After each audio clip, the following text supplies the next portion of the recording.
اعوذ باللہ من الشیطان الرجیم اہدنا الصراط المستقیم۔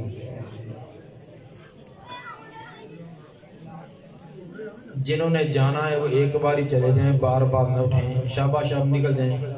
جو جانا چاہتے ہیں وہ جلدی سے چلے جائیں، یا بیٹھ جائیں یا چلے جائیں۔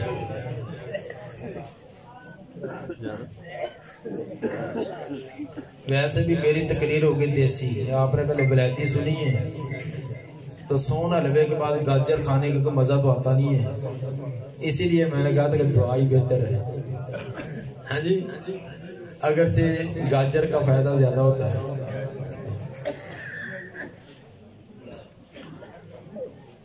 محترم سامعین حضرات،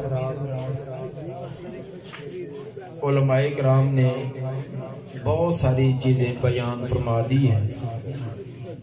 جو کچھ میں کہنا چاہتا تھا تقریباً انہوں نے وہ تمام بڑے احسن انداز میں بیان کی ہیں۔ اسرار کی وجہ سے صرف چند ایک باتیں آپ کے سامنے رکھنی ہیں۔ اللہ تعالیٰ کے ہم پر بے شمار احسانات میں سے سب سے بڑا احسان کہ اس نے ہمیں مسلمان بنایا ہے۔ مسلمان یہ کسی قوم اور برادری کی طرح نہیں ہے کہ جیسے جاٹ کے گھر میں پیدا ہونے والا جاٹ ہی ہوتا ہے، جاٹوں والا کام کرے یا نہ کرے۔ انصاری کے گھر پیدا ہونے والا انصاری کہلائے گا، وہ انصاریوں والا کام کرے یا نہ کرے۔ لیکن اسلام ایسا نہیں ہے، مسلمان ایسے نہیں ہے کہ مسلمان کے گھر میں پیدا ہو جانے سے مسلمان ہو جائے۔ حضرت نوح علیہ السلام کے گھر میں اس کا بیٹا جو وہ کافر ہے، ابراہیم علیہ السلام کا باپ کافر ہے۔ تو کسی مسلمان گھرانے میں، مسلمان ماحول میں، مسلمانوں کے ملک میں پیدا ہو جانے سے کوئی مسلمان نہیں بنتا۔ مسلمان ایک خاص عقیدہ، نظریہ، سوچ، فکر اور منہج کا نام ہے۔ جو اس طریقے کو اپناتا ہے، اس طریقے کو اپنائے گا۔ پانی یار بعد چ پلا لیا جی، کوئی نہیں ایڈی پیاس، روزہ رمضان آنے والا ہے، کوئی ٹریننگ ہونی چاہیے۔ جو اس عقیدے نظریوں کو اپنائے گا وہ مسلمان ہے، جو اس کو نہیں اپناتا وہ مسلمان نہیں کہلا سکتا۔ دیکھیے کہ مسلمان اور کافر دونوں کا خالق اللہ ہے۔ مسلمان کو بھی اللہ نے پیدا کیا اور کافر کو بھی اللہ نے پیدا کیا۔ مسلمان کی بھی دو آنکھیں ہیں، دو ہاتھ ہیں، دو پاؤں ہیں، کافر کے بھی ایسے ہیں۔ جو روٹی ہم کھاتے ہیں وہی کافر کھاتا ہے۔ مسلمان پاک ہے، کافر پلید ہے۔ مسلمان مرنے کے بعد جنت میں، کافر جہنم میں۔ اس کی وجہ کیا ہے؟ دونوں کا خالق ایک ہے، مالک ایک ہے، روزی دینے والا ایک ہے۔ تمام اعضاء ایک طرح کا، قد کاٹ جسم اسی طرح کی، حرکات و سکنات اعضاء کی اسی طرح۔ ایک کو پاک، ایک کو پلید، ایک جنت میں ایک جہنم میں۔ یہ کیوں فرق ہے؟ کون بتلائے گا کیا فرق اس میں؟ یقیناً آپ کے ذہن میں تمام کے ہوگا، لیکن بات بتلانے کی کوشش نہیں کریں گے۔ فرق یہ ہے کہ کافر جو ہے وہ اپنے آپ کو کسی کے تابع نہیں سمجھتا، وہ شتر بے مہار ہے۔ جو ذہن میں آئے، جو سوچ میں آئے، فکر میں آئے، اسی کو کار گزرا۔ وہ کسی ذات کا اپنے آپ کو پابند نہیں سمجھتا۔ وہ کہتا کہ میری سوچ، میرا جسم، میری مرضی۔ یہ اصولوں پر آتا ہے کہ میں اپنے جسم کو جیسے مرضی استعمال کروں، اپنے ہاتھ پاؤں کو جیسے مرضی استعمال کروں۔ لیکن مسلمان ایسے نہیں ہے۔ مسلمان کا عقیدہ نظریہ یہ ہے کہ اس دنیا میں نہ میں اپنی مرضی سے آیا ہوں، نہ اپنی مرضی سے جانا ہے، اور آنے اور جانے کے درمیان میں یہ 30-40 سال کا جو وقفہ ہے یہ بھی اپنی مرضی کے مطابق نہیں ہوگا۔ یہ ہے وہ عقیدہ، وہ نظریہ، وہ سوچ اور فکر جس کی وجہ سے مسلمان پاک ہے اور کافر پلید ہے۔ اس چیز کا ہمیں کیسے پتہ چلے کہ وہ کیا عقیدہ، کیا نظریہ، کیا سوچ ہے جس کو اپنانے سے ہم پاک بن جاتے ہیں، جنت کے حقدار بن جاتے ہیں، اور دوسرے جو وہ پلید ہیں اور جہنم جانے والے بن جاتے ہیں۔ اس کے لیے علم کی ضرورت ہے۔ علم کے بغیر یہ چیز حاصل نہیں ہو سکتی۔ میں نے ابھی عشاء کی نماز پڑھی تو کئی ساتھیوں کو جو مجھے دائیں بائیں نظر آ رہے تھے ان کی نماز درست نہیں تھی، نہ ان کے پاؤں درست تھے، نہ ان کے رفع الیدین جو کر رہے تھے، جو نہیں کر رہے تھے وہ تو نہیں کر رہے تھے، جو کر رہے تھے ان کی بھی درست نہیں۔ اور جہاں تک میری نظر جا رہی تھی وہ امام سے بعض پہل کر رہے تھے، بعض امام کے ساتھ جا رہے تھے۔ میں نے مولانا عباس صاحب کو کہا کہ یہ آپ کے نمازی کیسے ہیں؟ وہ کہتے ہیں آئیں تو میں ان کو بتلاؤں۔ وہ میرے پاس آتے ہی نہیں، مسجد میں آتے نہیں، تو میں ان کو کیسے بتلاؤں کہ نماز ٹھیک کیسے ہوتی ہے؟ تو مجھے وہ ایک بات یاد آیا کہ ایک بزرگوں کی، وہ ایک دیہات میں مسجد میں چلے گئے، لوگوں کو آوازیں دیں، لوگوں آؤ دین سیکھو، دین سیکھو، لیکن لوگ کہیں کہ یہ مولویوں کا کام ہے، ہمارا کام نہیں، ہم تو چودھری ہوتے ہیں، رائے ہوتے ہیں۔ اس نے بیچارے نے بہت شور مچایا، اعلان کیے، کوئی نہ آئے۔ اس نے اس وقت یہ ٹوٹیاں وغیرہ نہیں ہوتی تھی، لوٹے ہوتے تھے، اس نے تمام لوٹے اکٹھے کیے اور ان کو واعظ کرنا شروع کر دیا، خطبہ شروع کر دیا، نماز پڑھنی چاہیے، نماز کے یہ فائدے ہیں، فلاں فائدے ہیں۔ لوٹوں کو ایک آدمی آیا تو اس نے دیکھا کہ مولوی صاحب لوٹے جو ہیں ان کو واعظ کر رہا ہے۔ انہوں نے کہا حضرت صاحب، مولانا صاحب یہ کیا ہے؟ لوٹوں کو بھی واعظ کیا جاتا ہے۔ انہوں نے کہا کہ تم سنتے نہیں، نہ تم سنتے ہو نہ یہ سنتے ہیں، تو چلو یہ میرے سامنے موجود تو ہیں نا، تم تو میرے سامنے بھی نہیں آتے، تو کام اس کا میری ڈیوٹی وہ میں تو ادا کروں گا نا، میں تو اللہ کو کہہ دوں گا یا اللہ میں نے تیرا دین پہنچا دیا تھا۔ اس کو بڑی شرمندگی ہوئی کہ ہم لوٹوں سے بھی گئے گزرے ہیں۔ اس نے باہر جا کر ایک آدمی کو بتلایا، یار مولوی صاحب ایسے لوٹے رکھے ہوئے تھے، اس کو واعظ کر رہا تھا، یار کتنی شرم کی بات ہے۔ انہوں نے کہا یار واقعی ہمیں جانا چاہیے۔ اس نے دوسرے کو بتلایا، اگلے دن مسجد لوگوں سے بھر گئی۔ اخلاص سے عمل کے لوگوں اس شرم کی وجہ سے کہ وہ دین سے کرانا چاہتے ہیں، جنت کا راستہ دکھانا چاہتے ہیں، ہم دیکھنے کے لیے تیار نہیں۔ میرے بھائی علم کے بغیر کچھ بھی نہیں، نماز بھی نہیں ہے۔ اللہ نے کلمے کے بارے میں بھی کہا کہ فَعْلَمْ أَنَّهُ لَا إِلَهَ إِلَّا هُوَ، کہ لا الہ الا اللہ کہنے سے پہلے بھی جان کہ اس کا معنی مفہوم کیا ہے۔ تو یہ آپ کے لیے جس طرح کے پہلے کئی میرے بھائیوں نے ساتھیوں نے بات بتلائی، علم کی فضیلت، علم کتنا ضروری ہے، کتنا اہم ہے، تو یقیناً یہ آپ کے علاقے والوں کے لیے بہت شرف کی بات ہے کہ آپ کے علاقے میں دو علماء کرام جنہوں نے صحیح بخاری مکمل کر لی ہے، مکمل نصاب مکمل کیا ہے، یقیناً اس سے بڑی شان مرتبہ اور مقام نہیں۔ سب سے اللہ کے زیادہ مقرب، اللہ کے پسندیدہ وہ پیغمبر ہوتے ہیں۔ اللہ نے کسی پیغمبر کو ڈاکٹر بنا کر نہیں بھیجا کہ آپ ہسپتال بنائیں، لوگوں کا علاج کریں۔ کیا کوئی پیغمبر ڈاکٹر تھا؟ کسی پیغمبر کو انجینئر بنا کر نہیں بھیجا کہ سڑکیں بنائیں، پل بنائیں، سرائے بنائیں، یہ رفاع عامہ کے کام کریں۔ کسی پیغمبر کو انجینئر نہیں بنایا، نہ کسی کو زراعت افسر بنایا ہے کہ بکھر کا علاقہ جو تھا تمام ٹیلے ہیں، آپ وہاں باغ لگانے کے، سبزیاں لگانے کے، فارم بنانے کے نئے نئے طریقے لوگوں کو بتلائیں، ان کے کھانے پینے جو چلیں۔ کسی پیغمبر کو یہ نہیں۔ تو کیا سکھلایا؟ پیغمبروں کو اللہ کا تعارف، تمہارا خالق اور مالک کون ہے، اس نے زندگی گزارنے کے قانون اور اصول کیا بتلائے۔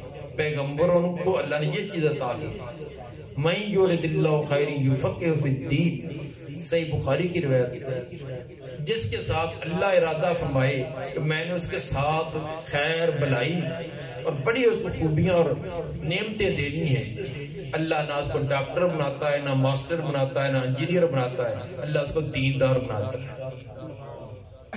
یہ صحیح بخاری کی روایت ہے۔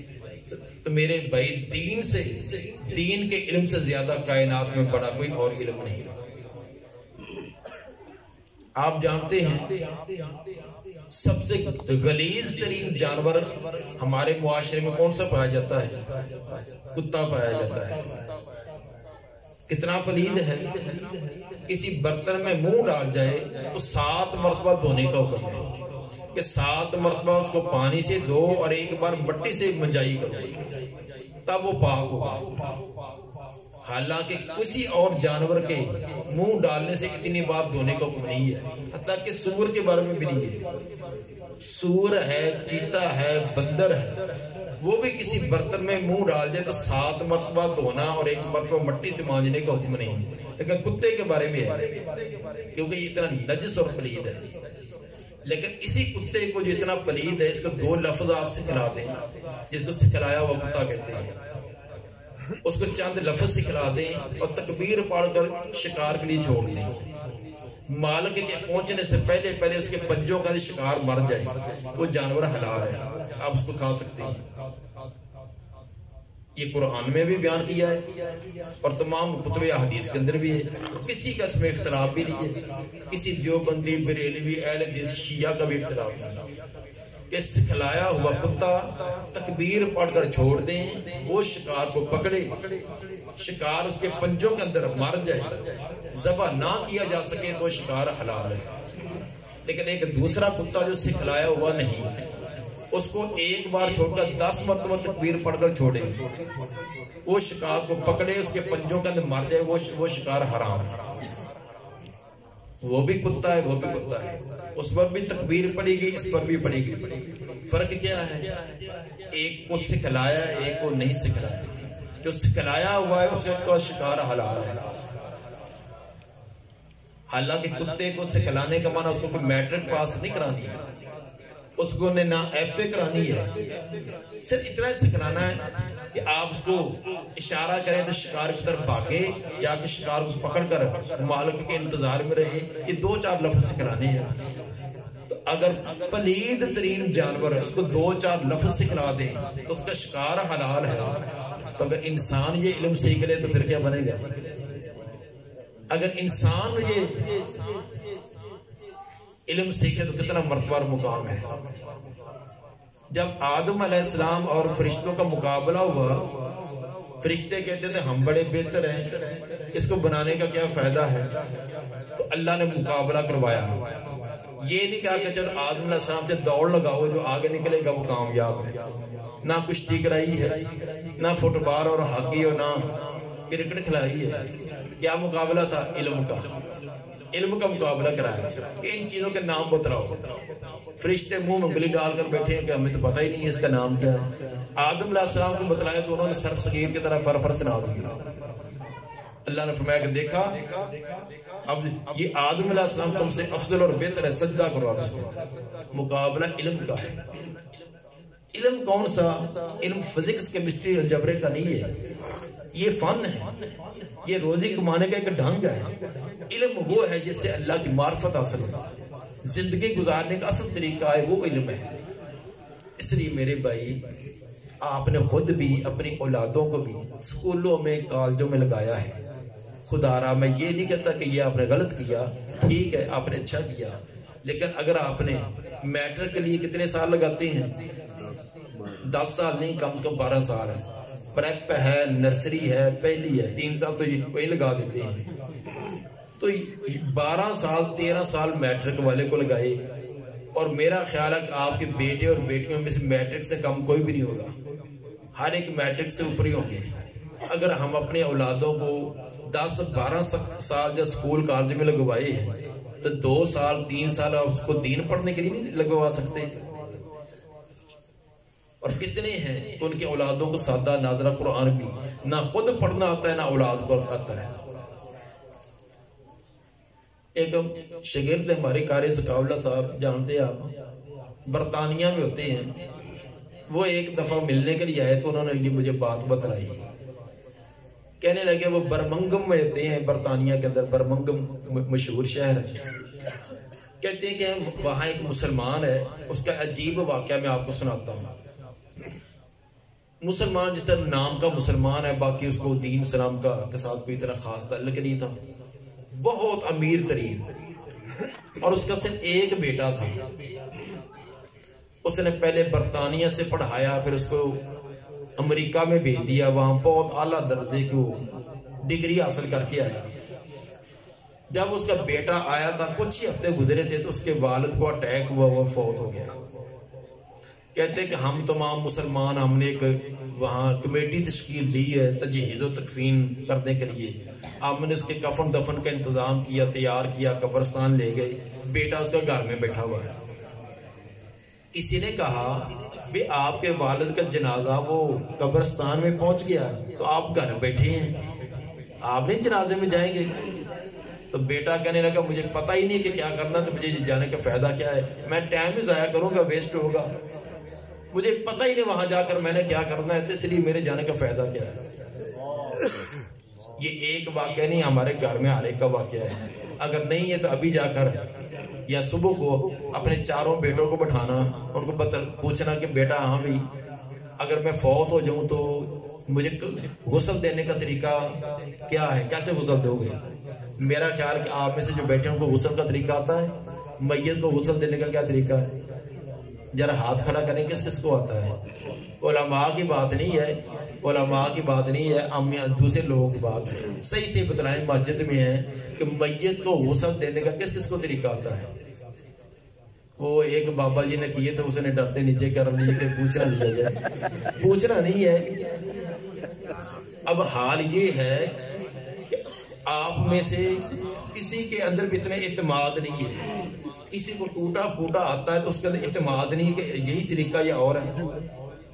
میرے بھائی جنازے میت کو غسل دینے کا طریقہ بھی نہیں آتا، پڑھی نماز جنازہ سو وہ بھی غیروں نے، مرے تھے جن کے لیے وہ رہے وضو کرتے ہیں۔ کم از کم اپنی اولاد کو اس قابل تو بناؤ جس کے لیے پوری زندگی گوا دی ہے، زمین لے، پلاٹ لے، فلاں کر، جائز نجائز ہر طرح کے کام کیے، تو ان کو یہ تو سکھلاؤ کہ مرنے کے بعد آپ کو غسل دے سکیں، آپ کو جنازہ پڑھا سکیں۔ خدا را اپنی اولاد سے سنیں کہ کیا جنازے کا طریقہ آتا ہے، جنازے کی دعائیں آتی ہیں، لیکن سنیں گے کیا؟ ہمیں خود نہیں آتی تو ہم دوسروں سے کیا سنیں گے؟ تو جو ہم دوسروں سے کرتے ہیں وہی ہمارے ساتھ کیا جائے گا۔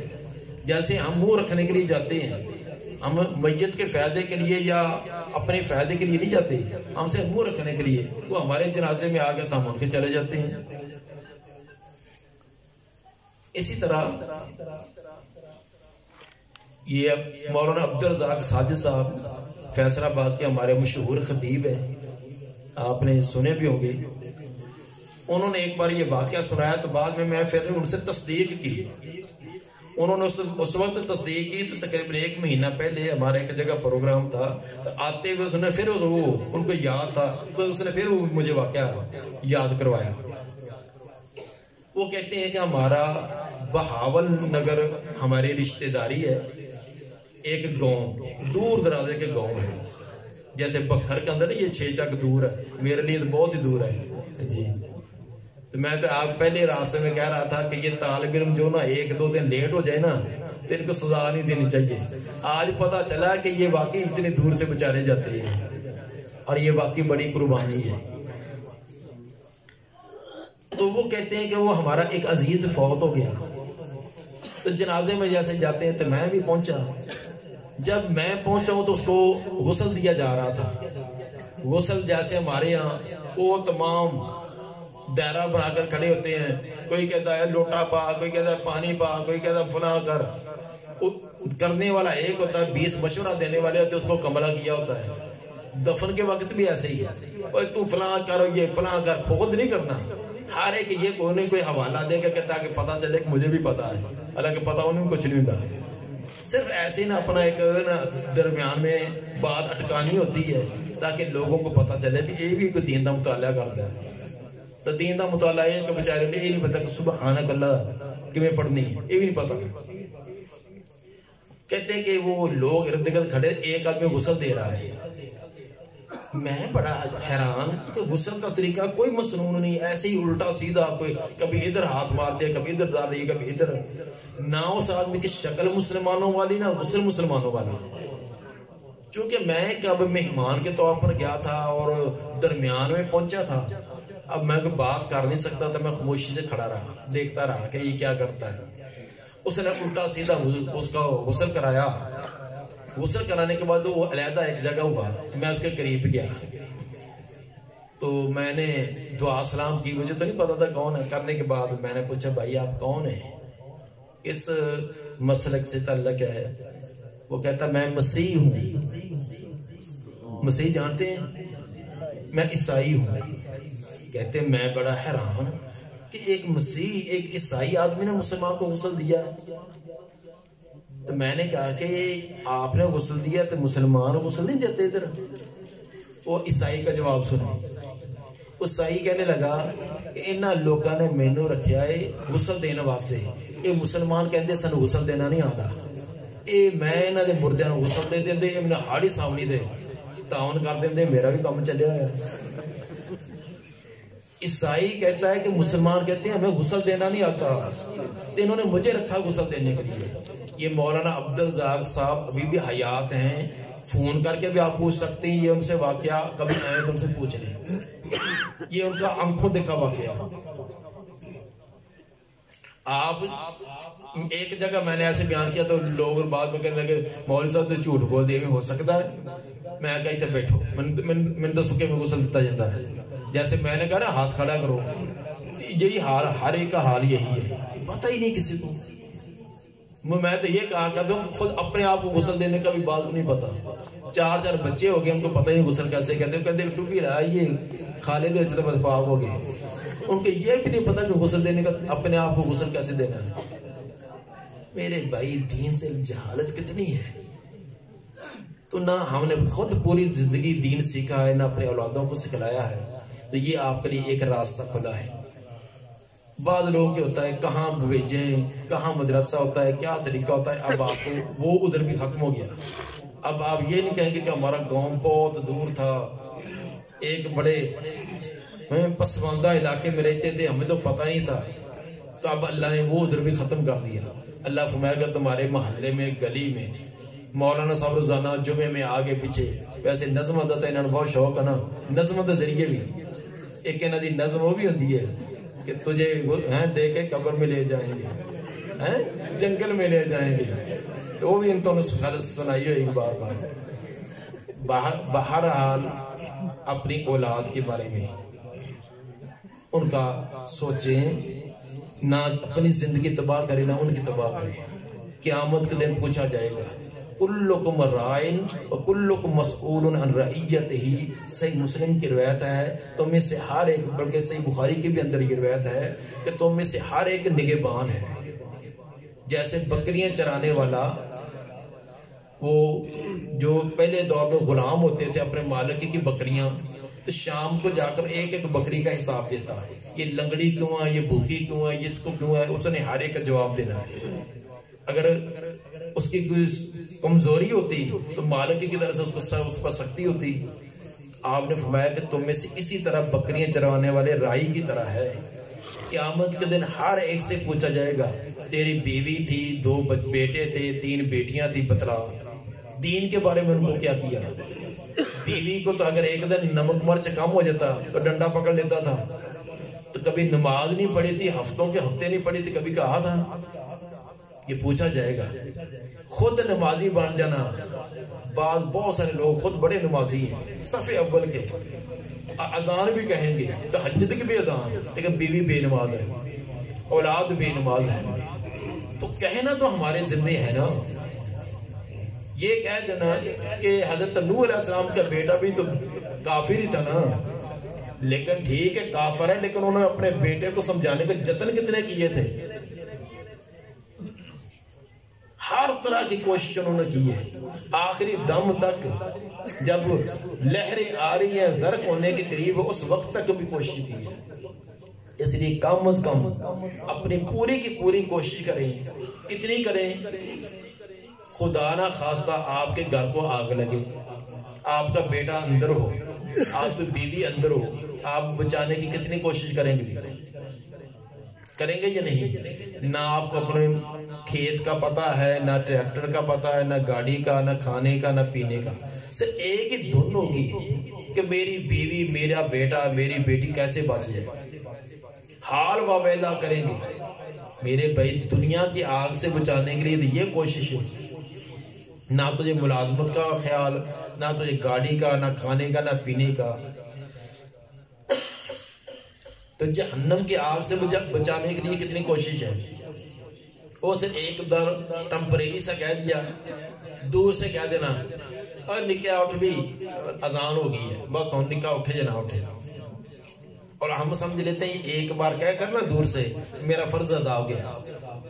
یہ فرض ادا نہیں ہوا، یہ پوچھا جائے گا۔ اس لیے خدا را اپنے آپ کو بھی، اپنے اولاد پر بھی رحم کریں۔ وقت بہت، جیسے اب وقت زیادہ ہو گیا ویسے بھی وقت بہت ہو گیا۔ کسی کی عمر اگر 20 سال ہے تو 20 سال گزار لیجیے، پتہ نہیں اب ایک دن ہے، ایک ہفتہ، ایک مہینہ ہے۔ جس کے 70 سال ہے، 70 سال گزارے، باقی جب چونگا رہ گیا باقی۔ اللہ تعالیٰ ہمیں توفیق عطا فرمائے۔ سبحان ربک رب العزت عما یصفون وسلام علی المرسلین والحمد للہ رب العالمین۔